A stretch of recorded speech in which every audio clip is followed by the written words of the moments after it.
Hello. हाँ जी, सुन पा रहे हैं आप? मैंने सैटरडे को कहा था एक सीरियस कॉन्वर्सेशन करूंगा और संडे को एक लाइट कॉन्वर्सेशन या स्टोरी सेशन करूंगा, जो भी आप सब कहेंगे।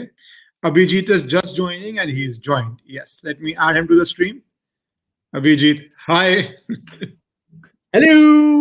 स्वागतम, स्वागतम, स्वागतम. So all the viewers of the channel, in the beginning of the channel, Abhijit is a dear friend of mine, and he was very kind, and he came 3-4 times. And then I did not have conversations for a long while, for 6-8 months, as you know. And I have restarted the conversations in 2021. And Abhijit is back with his views. We were talking that time about the Indian subcontinent, India, China हो रहा था जून में. हम उसकी बात कर रहे थे. Now we are talking US, which is much more serious. And I don't know, first off, Abhijit, how have you been? सब माता कटोरी देवी की श्रेय है. उनके श्रेय से मैं बहुत अच्छा हो रहा हूँ, थोड़ा मोटा भी हो रहा हूँ, क्योंकि जब देती हैं छप्पड़ फाड़ के देती हैं. मैंने ये इंग्लिश चैनल पे स्ट्रीम कर रहा था, बट आप अगर हिंदी में बात करने में कंफर्टेबल हैं तो हम हिंदी में बात करेंगे. हाँ, मैं इंग्लिश में बात करूंगा. अब English, as you don't follow any binary in every way. I'm gender fluid, I'm cultural fluid. Cultural fluid. So first question off, did you expect, even though it's an old question now, did you expect Biden win, or were you thinking Trump would win? What was your call?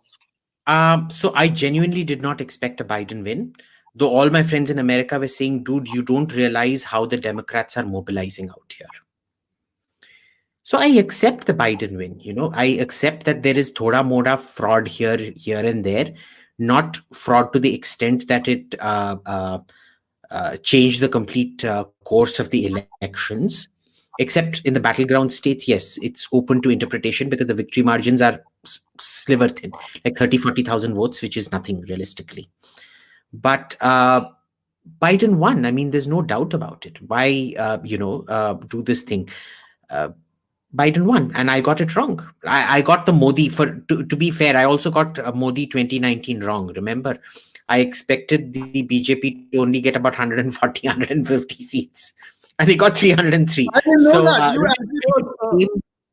I never claimed to be a cephalogist. Remember that.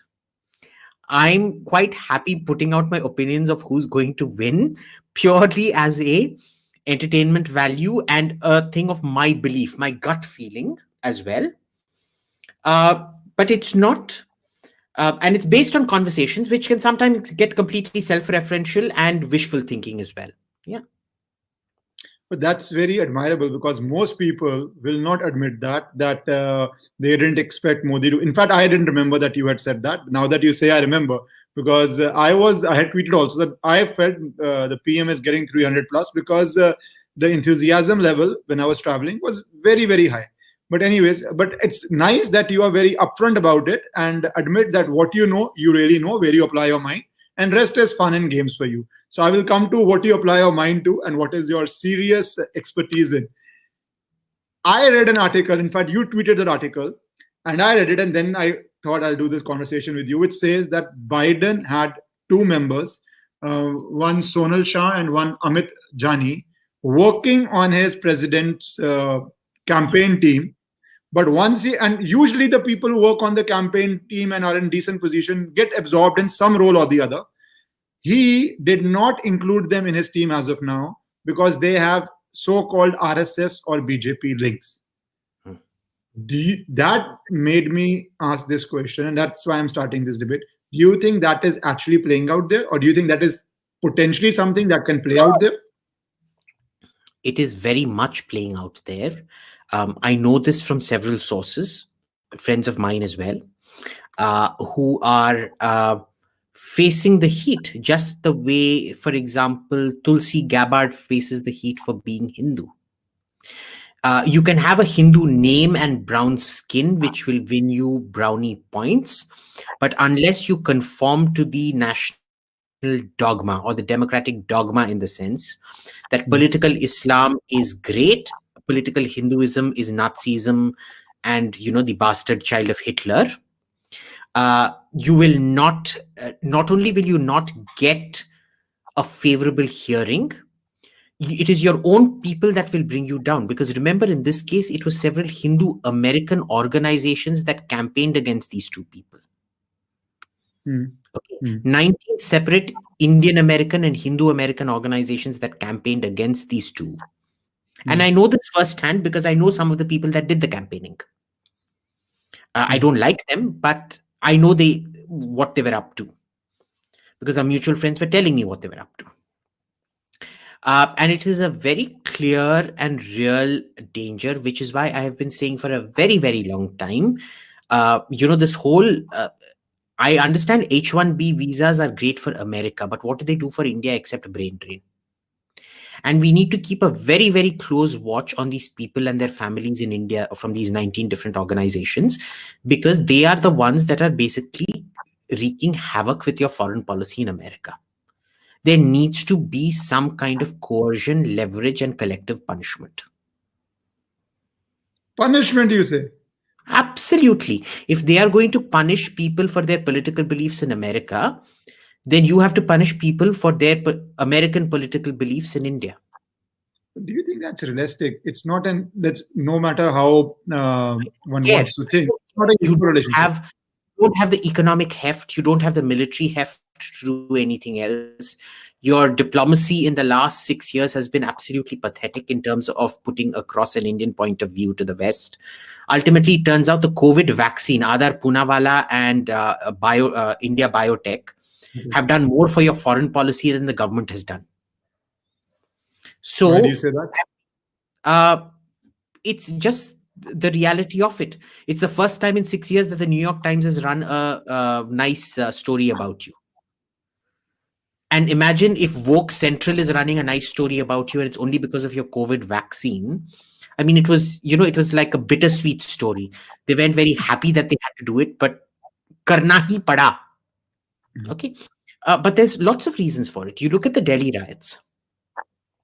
A lot of people that I know in within the capital, within that whole system, congressional aides and things like that, uh, Mhm. and a few Congress people that I know, they were telling me, what do we have to go on? Your government never put out a formal defense of its position on the Delhi riots. The foreign minister never came and said anything. There was no private briefing given to our diplomats out there. So our diplomats had to rely entirely on what the press was saying. What else are we meant to conclude from all of this? You think our diplomats did not make an effort of putting the government side of the story, lobbying which is there? You think we failed in all that? Because I don't know all that. You're right, media carries certain stories, but you think on ground, one-to-one meetings, briefings, putting our position There were across, none. documents, that didn't happen? There were none. There was no off the record briefing, private briefing of diplomats in Delhi at that point of time. None after that. Even CAA, there was no in depth briefing. There have been a lot of things like this. Even on Kashmir, there was a lot of spade work done beforehand, just like as it was before Balakot as well. I know this for a fact. The issue is that on things like CAA and NRC, it wasn't done. On the Delhi riots, it wasn't done. And these would be diplomats and Congress people who admit that they can't trust the media, that very frequently the media narrative of their own media runs contrary to the reality as their embassy in Delhi sees it. Because embassies are much more scholarly and they see through journalists and their agendas and things like that. Some of them don't, but a lot of them do. So it always shows up in the official record, the correct version of events or the government version of events. In this case, there was none. So what do you do? So, but when we were doing it, as you say, for Article 370, we did a lot of groundwork, and for Balakot, you say we did a lot of groundwork. Why did that same thing not carry forward in this? Why did that not I happen? Because honestly Balakot don't happened know. before. I honestly don't know, but you see, the policy variability is usually a big issue. I think it was seen as because Delhi riots have no international locus standi. CA and RC has no international locus standi, but an attack on Pakistan is fundamentally foreign relations. Kashmir, because it involves Pakistan and the decades-long internationalized conflict, has a foreign relations angle to it. I suspect it was more a case of siloization. But for me, all decisions, there is no such thing as foreign policy. I think people forget that. You have a whole set of domestic policies projected abroad, which you call foreign policy, but you don't actually have something called foreign policy. It's only domestic policy and all that it imposes on you to do abroad. So I am always against that kind of siloization. I am always that every single thing you do, you need to sit down and have a very, very rigorous government to government debriefing done. But Abhijit, won't that open a Pandora's box? Because, as you put it, the government's view might be that Kashmir is, whether we like it or not, we will never admit it's an international issue, but it has international ramifications which are established. Yeah. Balakot definitely is an international issue because we went to Pakistan proper. But if you start briefing foreign governments too much on a domestic legislation, which is operating only in the territory of India, which is what CAA was, then that is akin to US explaining Black Lives Matter movement or the Capitol, whatever happened there movement. And would that not be a very slippery slope? Then would you not have to explain farmers' protest? Would you not have to explain something you do in Tamil Nadu? That would open a Pandora's box if you start explaining and briefing foreign ambassadors on purely domestic legislation. Informing your friends of the government position and the basis of policy is very different from inviting interference by them.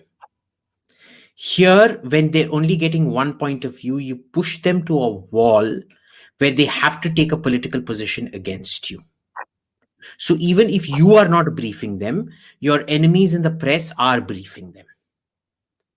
So it is more a case of damage control or preemption. And these things are better not left to principle. They are left to a whole set of tactics that evolve over a period of time. But Abhijit, in this case, still, at least it was a President Trump government whose views on political Islam, as you say, were something which were, I think, right of even the Indian government's views, right?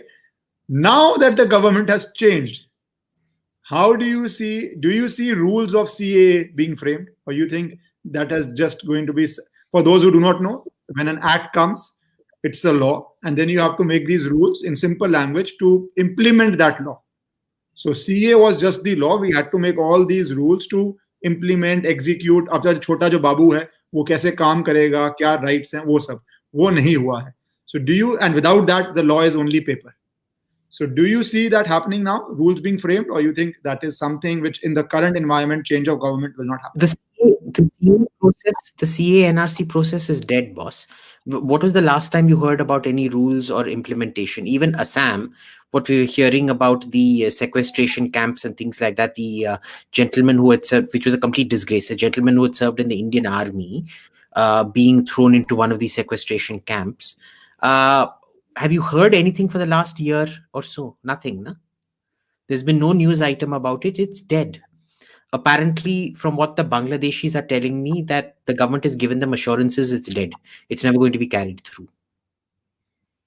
So what was all the process about, all the violence that Delhi saw? That was... it was political mobilization, I suspect.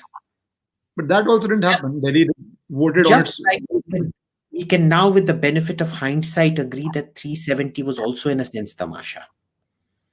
Because see, when you have a conflict economy, you can read, to understand a conflict economy, I'd suggest you read up about Kosovo and Bosnia, and the Bosnian economy when it was under sanctions, and also the Iranian economy under sanctions.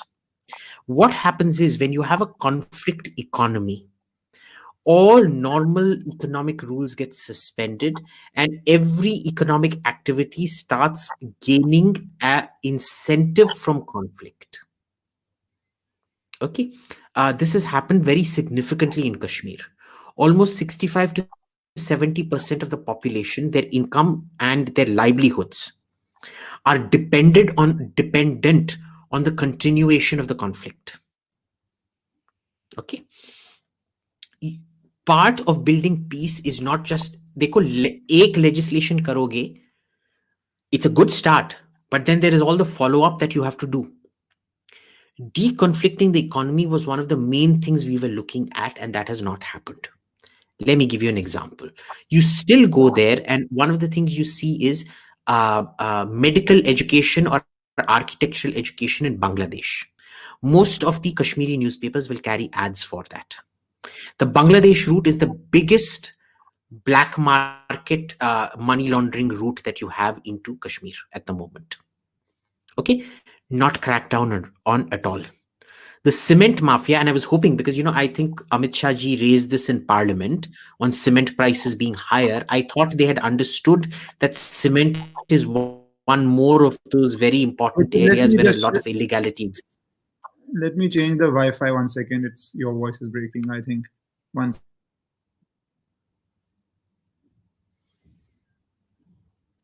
Yep. Now it's good. Ooh, Okay, Abhijit. Can you see me? Can you He's hear just me? joining. I just changed my Wi-Fi. Or maybe I shouldn't have changed it. No, but it's okay now. You'll have to rejoin, Abhijit. Can you hear me? Okay. Let me just call him. ये सारा हम national security पे इसलिए ही बात कर रहे हैं. Rejoin बोल देता हूँ उसको, एक second.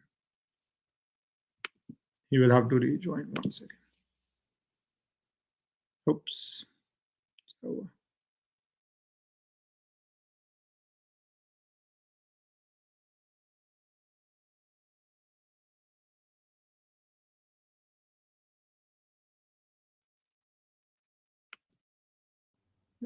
Hello. Yeah. Yeah. Can you hear Can me? you see me now? Is it better? Yeah, I can hear Perfect. you. Yeah, Can you hear me? yeah. Perfect. Okay. So cement. I was hoping they would crack down on that industry. They haven't. A lot of what I know are sources of funding of militants have not been cut off. The schemes that were introduced to so if I want to explain the PDP, the Hizbul Mujahideen, and the Jamaat-e Islami to you, you have to look at the Irish example.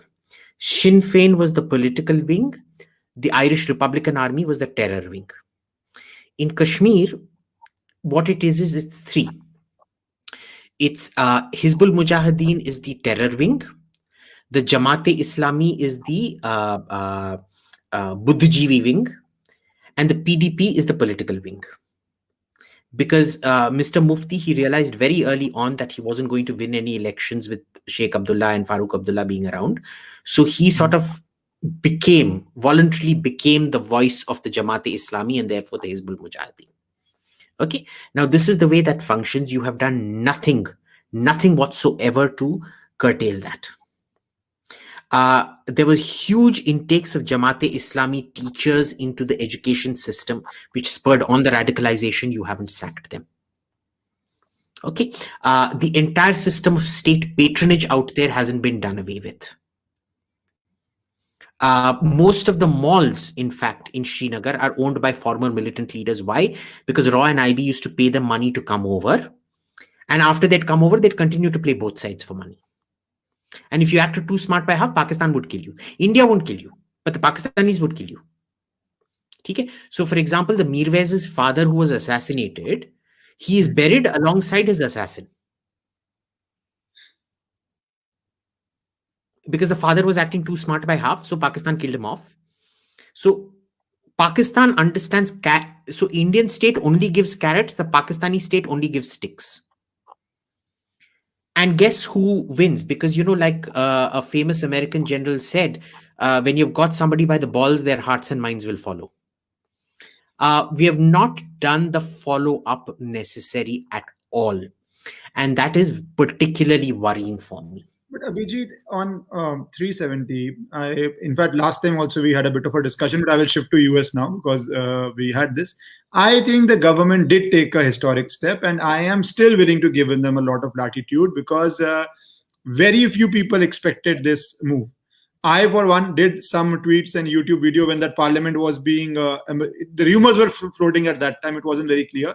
I did feel because that is what I felt is the only big move they can do on national security. And the Prime Minister does do big moves. Implementation and how you follow up are obviously matters of detail, where we all discuss. But the very step of the concept, I'm saying concept level, that we have a separate land जहाँ पे हमारा separate झंडा है, separate rules हैं, separate सब कुछ है, that allows. I'm not taking away from the momentousness of that decision, but understand policy is not one point in time. Policy is a continuum of actions and continuing actions throughout that add up to policy. Policy is not legislation. The abrogation of Article 370 was legislation. Policy is a living, breathing thing that happens on a daily basis. They took legislation, they haven't taken a policy decision. I got you. What I'm saying, I'm willing to give them time on that, because I do think they will follow. No, I'm not, because every life lost is essentially a result now of governmental lethargy. Okay, but as I said, on this we will differ a bit. But on because see what sort of delimitation they do. To me, that is a big benchmark, because long-term solution will only happen with a smart delimitation, where you do change the voting systems a bit, or voting. Understand, a lot of Hindus there as well, including in Jammu, are incentivized in the conflict economy. Don't forget that. It overwhelmingly favors Muslims. So, this belief that somehow delimitation, again, please do not confuse legislation with policy. Delimitation is a legislative move. It's not going to change the fundamental conflicted nature of the Kashmiri economy, which incentivizes the continuation of terrorism. Two completely different things. 70 years that conflict economy took to build. We have to give them 2-3 years on this. No. The conflict economy happened within the space of 2 to 3 years. That is the nature of a conflict economy. It starts off in 89, and you can say by about 95, it was in full flow. It got solidified in 1995. You can maybe stretch it up to 97, but it did not take that long. The conflict economy. Even with your timelines, I would say 89 to 2019, right?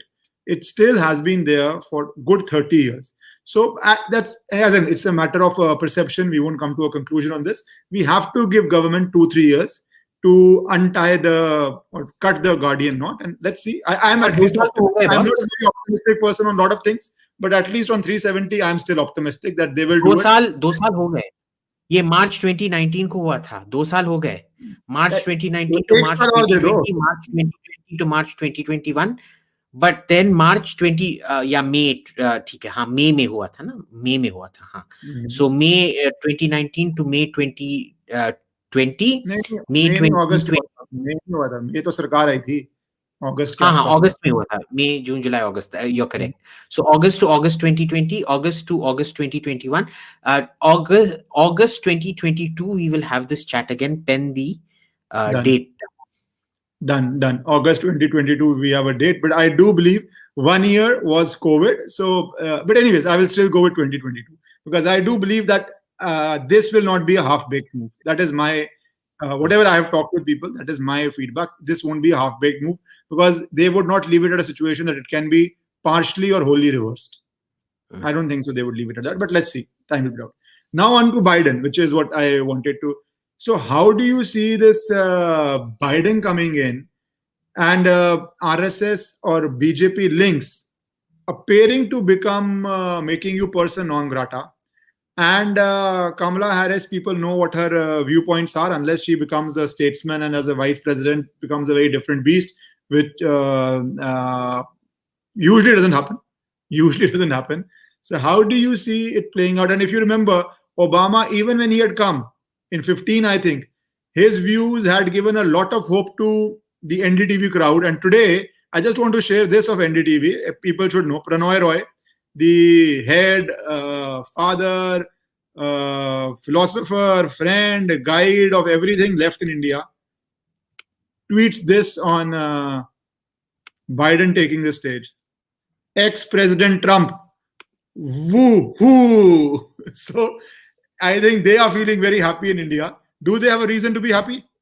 They do, and I'll tell you why. The Obama presidency was a lot about talk, and and that's what liberals really look to. For them, speech is the most important, actions are secondary. And in my experience, that's particularly dangerous because having traveled extensively in Central Asia, I can tell you the Soviets were the loudest about minority rights and the protection of indigenous cultures, and nobody did more to destroy the cultural identity of the five stans Kyrgyzstan, Tajikistan, Turkmenistan, Uzbekistan, and Kazakhstan than the Soviet Union did. Even China hasn't been able to achieve in Xinjiang what the Soviet Union managed in those five stans. They deracinated them, deculturalized them, turned them into, essentially Turkic Europeans in that sense, to an extent that even Kemal Ataturk didn't manage to do in Turkey proper. So speech worries me, but that is what the liberals focus on. Now, you look at Obama's record.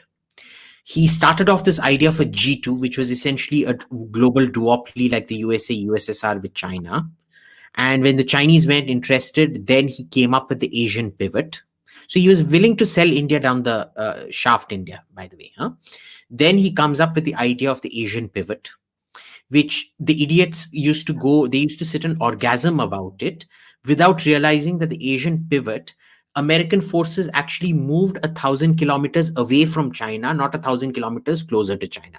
They moved from the first island chain to the second island chain. Not 1,000, about 570 to 800 kilometers, depending on where you measure it. Okay. And everybody was going gaga over it. Now, when Obama left office, did you see China ever or Chinese news agencies tweet good riddance and put sanctions on Obama officials? No. They've put sanctions on Trump officials, and Xinhua actually tweeted good riddance, which tells you who was pro-China and who was compromised to China and who was anti-China.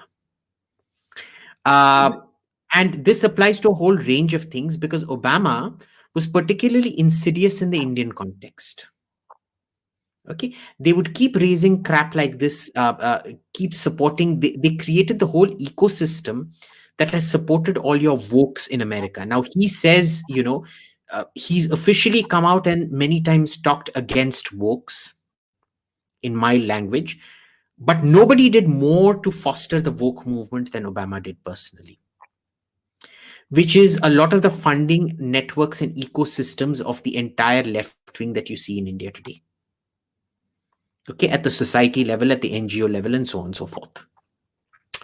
So there is a fundamental danger out here, and the Democrats are way better at this. Just like you see, even now, after being out of power for 6 years, the Congress may keep losing elections, but in the global narrative battle, the Congress rings around the BJP.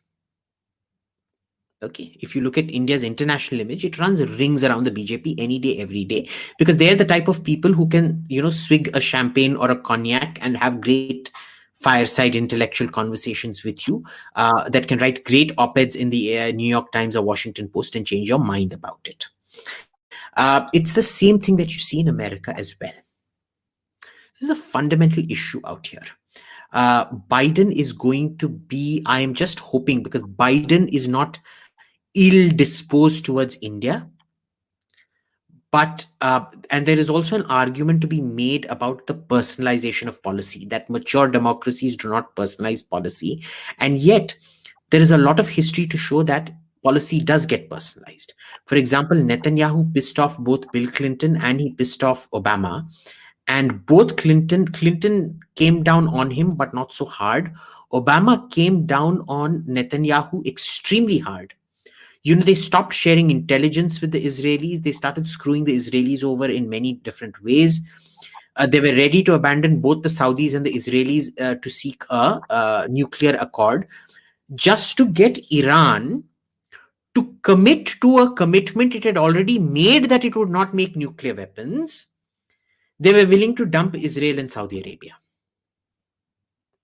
too old Did you and see that trusted allies. change of ambassador to Israel thing, which happened for 10 minutes or 20 I, minutes? I don't know. I mean, we can put it down to, I guess, an over enthusiastic staffer or whatever.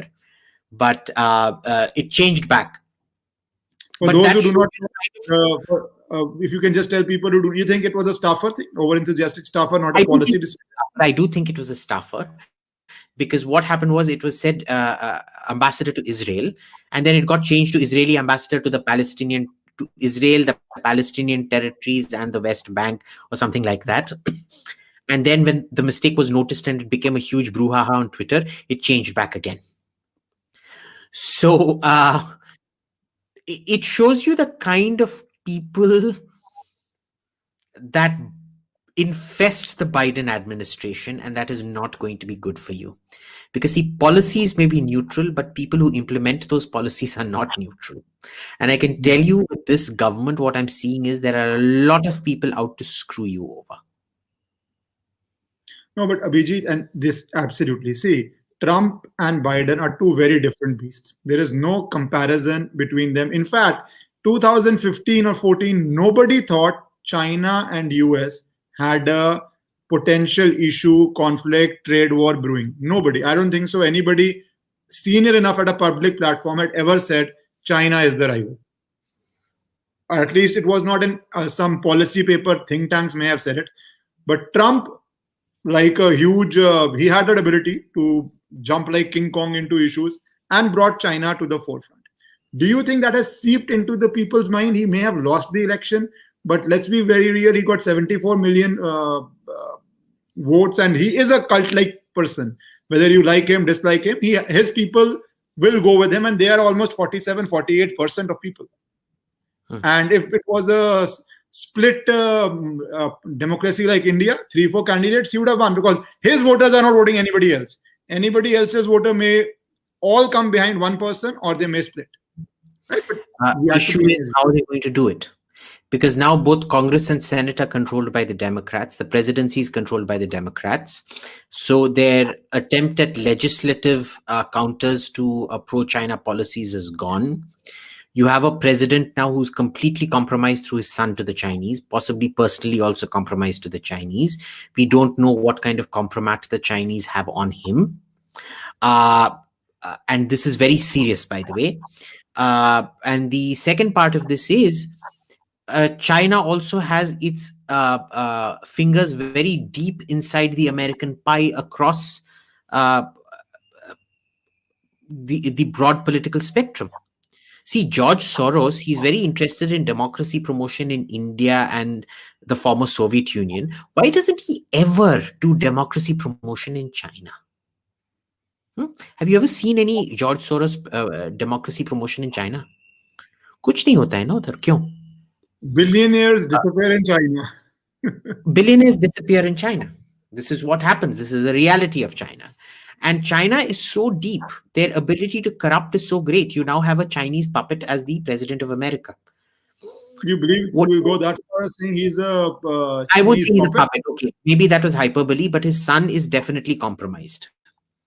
And ultimately, this depends on what he considers more important, being the president of America or being the father of Hunter Biden. No, but Abhijit, my question wasn't on the establishment being pro-China. They were pro-China till Trump came in, right? I am saying in public, I'm talking about the public. Can they be so pro-China? They were verbally anti-China. In actions, they were China indifferent. To the extent that China managed to gain a lot of ground. But now that it has been made visible, you think it will still continue? They would subtly be pro-China, or you think Trump has managed to poison the well of public opinion enough against China that you cannot now be pro-China? No, he has not, because remember, if 74 million people voted for Trump, 80 million voted for Biden. So there are as many people who believe, there are more people who believe that the China compromise is disinformation, Russian disinformation, than there are that believe in the China threat story, number one. Number two, you basically see where China has become a clear and visible threat to America, the kind of stupidity you see in America is what you see the non alignment lobby in Delhi do. That even after they kill 22 of our troops, you are not willing to call them. The foreign secretary doesn't even, the foreign minister doesn't even mention them by name when putting out a statement. So you are seeing the same thing. Americans used to keep making fun of us. China's your threat. China's your threat. Why aren't you naming China as the threat? It's very curious because I'm waiting to just after COVID restrictions go back to the track 2 circuit in America and tell them, look, you went on telling us, why aren't you aligning against us, against China and la di da. Today, you guys aren't even willing to acknowledge China as the threat. So what are you giving us lectures about? You say China is a strategic competitor, but Russia is the strategic adversary. And you have to be a serious prize idiot to think that a country with 1/3 your population and 1/14 your economy is the enemy, whereas the country with 3-4 times your population and almost about half to 2/3 your economy is a competitor, is a friendly competitor. That's true. That's true. So you see that stupidification. Do you remember that American comedy movie that came out, Idiotocracy or something like that? It's where idiots have taken over the administration of the United States.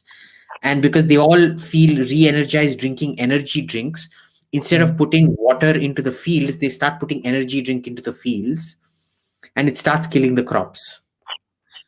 You're essentially looking at a country that has become, and in a sense, they are right. The biggest enemy of America today is not China, it is America itself.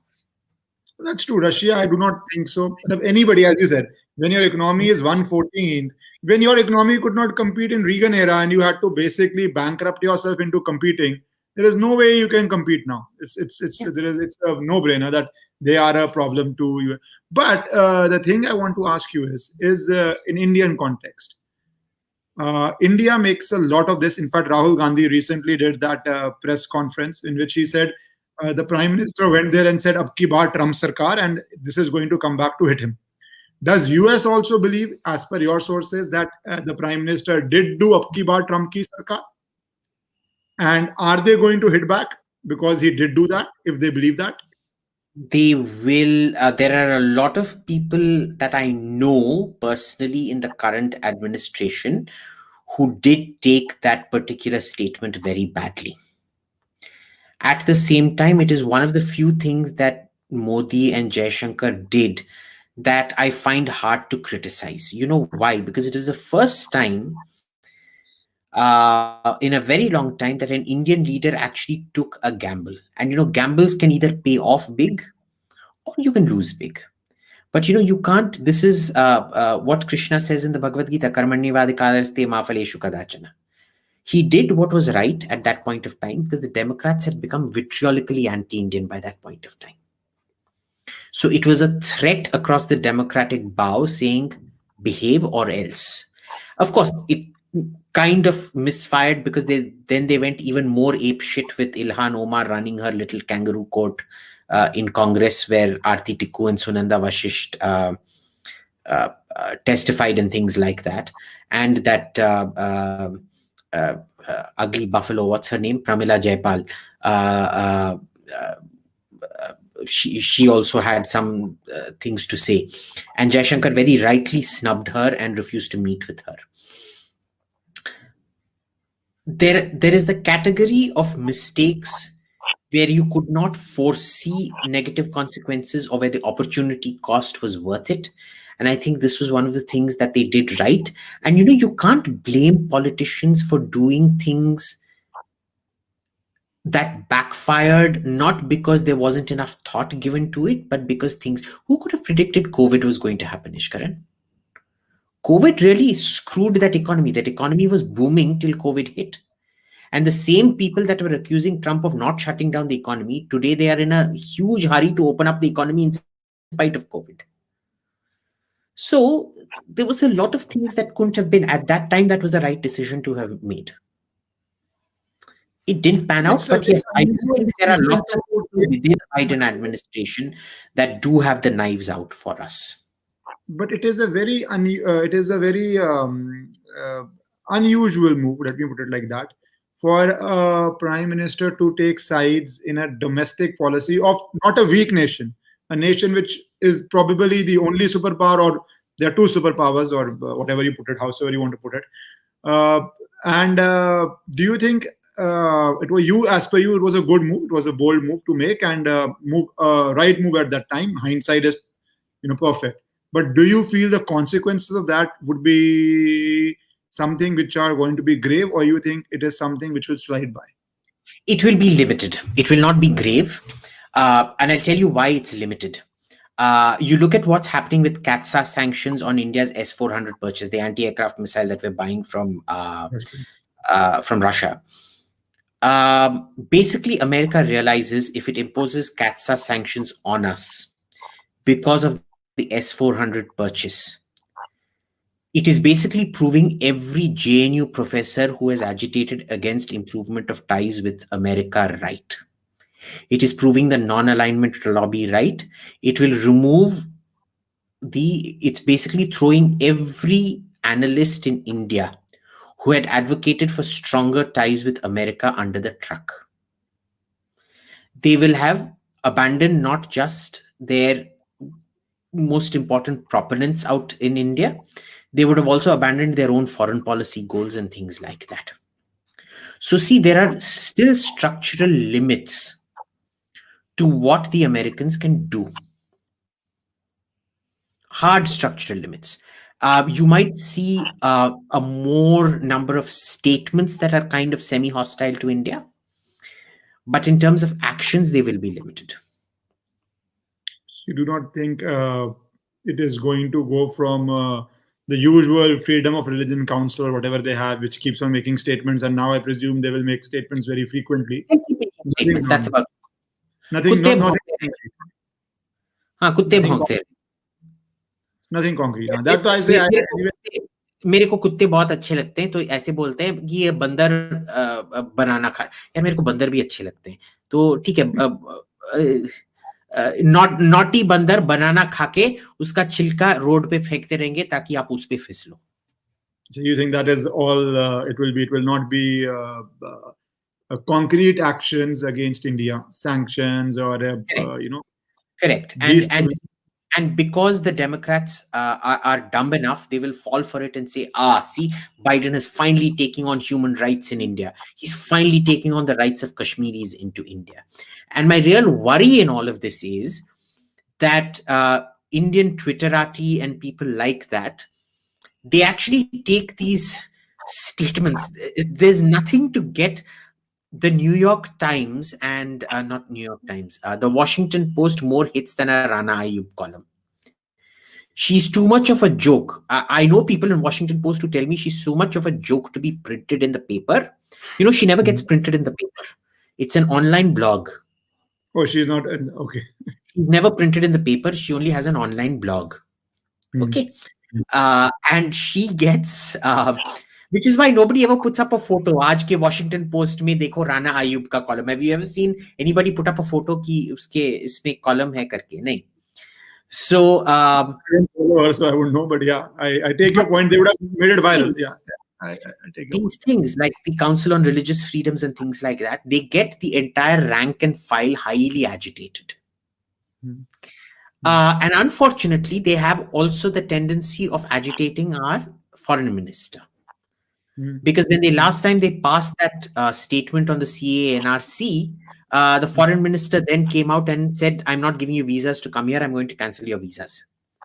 Now, my issue is for a foreign minister who had never done a public defense of the acts, who hadn't even done a private defense of the acts, what was he getting so agitated about?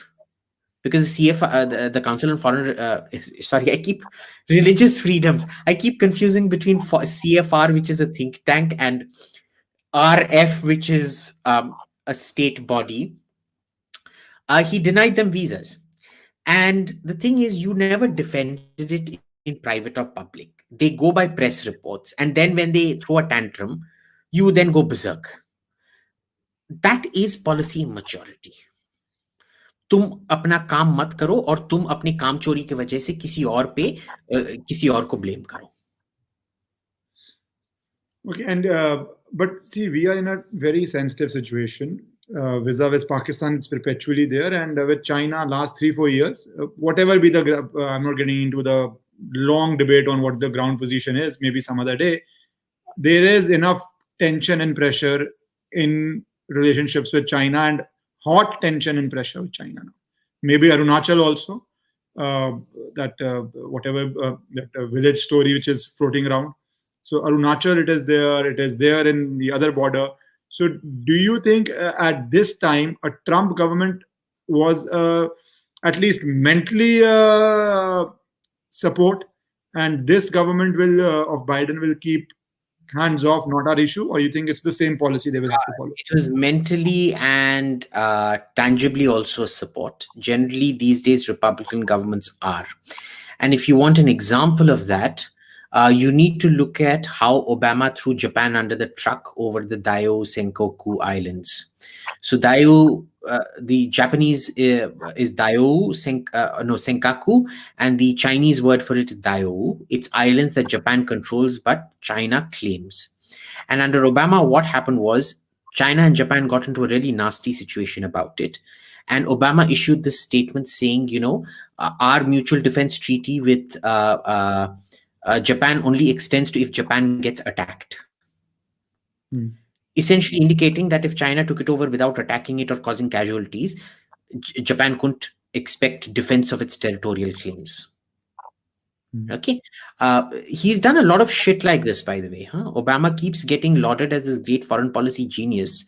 But as Trump proved John Kerry to be one of the biggest diplomatic idiots in the last 500 years, Obama was nothing short of that. Not much short of that. As opposed to Trump, who was like totally gung-ho about supporting his allies, old allies, but also about supporting India as well during the entire Galwan issue and things like that, which we're only realizing now because the newspaper articles that have come out in the last 2 weeks show you the kind of support that they were willing to provide India with. Under Biden, you will get maybe at best verbal support. You won't get material support. So yes, Trump was better in that sense. Okay. And just in closing, what do you think would be the new challenges facing the government vis-a-vis US relationships, and what would be your broad thing you would be hoping that the government does so that we have a good relationship going forward? I think the best thing right now is, India has, first of all, never been the most important thing on the hill. India has always been a second or third tier state in terms of American interests. So it's mostly Netanyahu and Mohammed bin Salman who are going to get the bulk of the hate of the new Biden administration. And India is quite comfortable being that second-rate mediocrity that never gets taken seriously by anyone. So agar jo bhi hoga, thoda kam hoga, which also makes our path to rapprochement, I wouldn't say rapprochement, but managing our relations kind of easier. I think both sides are now willing to, just pretend certain things didn't happen and move forward. But doesn't US needs India a lot right now with China as a bulwark? I've heard this argument several times. It is a joke of an argument. Why do you say it's a joke? They do need India to balance out China. There is nobody else which can balance out China. If your foreign minister isn't willing to name China after they kill 22 of your troops, what balancing are you going to do? Militarily, you're not willing to balance them. Militarily, you're not even willing to commit completely to interoperability. Militarily, even within your own navy, you are not willing to pursue the most cost-efficient way of this thing. You are pursuing airy-fairy dreams of aircraft carriers, which are essentially white elephants. You're not even, in your long-term fiscal planning of your military, you're not seeing this interoperability play through. You can at least argue that in terms of communication equipment, it's a fixable problem. Okay. But in terms of equipment, it is not a fixable problem, boss. You're looking at the next 20, 30 years without any serious interoperability. If you think the Americans are going to allow missiles like Russian missiles like the BrahMos and Russian radars and things like that to get integrated into a Western Link 16 system, forget about it. It's not happening. Uh, and if you had sort of taken interoperability seriously, you would not have gone in for aircraft carriers or for a sea domination strategy. You would have gone in for a sea control strategy. You would have gone in for a sea denial strategy, which is what a fiscally smart country does against a much bigger, much richer neighbor. There are a lot of things. I'm specifically talking about the Navy because Navy is what you look at in terms of balancing. But even in terms of basic intelligence, you are much more focused on bringing them into our area, which is the Andaman and Nicobar and the Malacca Straits, than you are in taking the fight into the South China Sea. Okay. Now, America was very, very smart. America and the Soviet Union, they shared a border between Alaska and the Russian Far East, which is why, Sarah Palin, when she was asked what foreign policy experience do you have, she used to say, when I woke up in the morning, I could see Russia from my window. Hmm. Uh, uh, and remember, Alaska was Russian territory till 1870s. It was sold to America. Uh, but the tension was never in Alaska and the Bering Sea. The tension was always in Europe. America was very careful that agar nuclear weapons chalenge, Alaska mein nahi chalenge, Germany mein chalega. They were willing to fight to the last German, not to the last Alaskan. Okay. India's policy should be, we should be willing to fight to the last Indonesian, to the last Cambodian, to the last Singaporean, to the last Filipino, but not to the last Indian. We're not doing that. So there's lots of issues with this thing. Uh, Even in terms of economy, after what Narasimha Rao did, we became an important partner. But since then, you've not seen any serious reforms, nothing. It's just more regurgitation of old socialist trash over and over again. You're not really a star performer. People aren't talking about you in the terms that they used to. So तुम्हारा economy अगर इतना ये नहीं चल रहा है, अगर तुम्हारा मिलिट्री पॉलिसी इतना ये नहीं हो रहा है, what use are you to people? You can go on say, I can, for example, I can go around screaming from every rooftop, I'm the next Mukesh Ambani, boss. But unless I actually make the money and build an Antilla of my own, कौन मेरे को मुकेश अंबानी मानेगा? वो असली मुकेश अंबानी, मैं गंजा मुकेश अंबानी, गंजा मोटा मुकेश अंबानी. ठीक है, कोई नहीं मानेगा.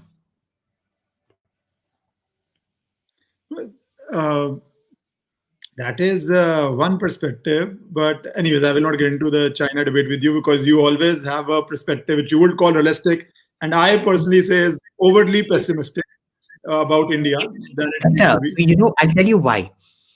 It is better to be a pessimist and have your country pleasantly surprise you every now and then than to be an eternal optimist and have your country let you down every single time. I would not agree with that because if you become too pessimistic, you stop working and believing that things can happen for the better. And sometimes pessimism becomes a self-fulfilling cycle. So I would go. Why. Pessimism makes for better policy because you always prepare for the worst and hope for the best. In India, we prepare for the best and we hope for the best. So you want to go with only the paranoid survive? I believe the vigilant also will survive, not only the paranoid. Make better policy decisions. And not paranoid. I'm not paranoid about China. Remember, we've discussed this before. I've told you that India's greatest strategic asset is Xi Jinping. Biden may be compromised to China, but Xi Jinping is compromised to his own stupidity. Okay, China is perpetually hobbled by the fact that a man as stupid as Xi Jinping in terms of policy who is the smartest man China has known in terms of internal politics. Remember, policy and internal politics. Xi Jinping is a genius in terms of internal politics. Nobody, not even Deng Xiaoping, acquired as much power as since Mao Zedong that Xi Jinping has. Probably even more than Mao Zedong, quite possibly. But in terms of policy, he's doing exactly what Brezhnev and Khrushchev did to the Soviet Union. He's laying the roots of its economic collapse. So I'm not that pessimistic also. For every, you asked me a certain slice of, इस pizza का slice के बारे में तुमने पूछा जिसमें salami or mushroom थे. You didn't ask me about the slice of pizza that had the capsicum and the onion. So I will end on your optimistic note because you have ended on China going to economic ruin. And next time I call you, I will have an optimistic session on why you think China is going for economic ruin. Because I am a person who likes to end on optimistic note, start on optimistic note, and beach में realistic बातें कर लेते हैं. So looking forward to a next conversation on the economic decline of China that you believe will happen. Thank you so much, Abhijit, for doing this.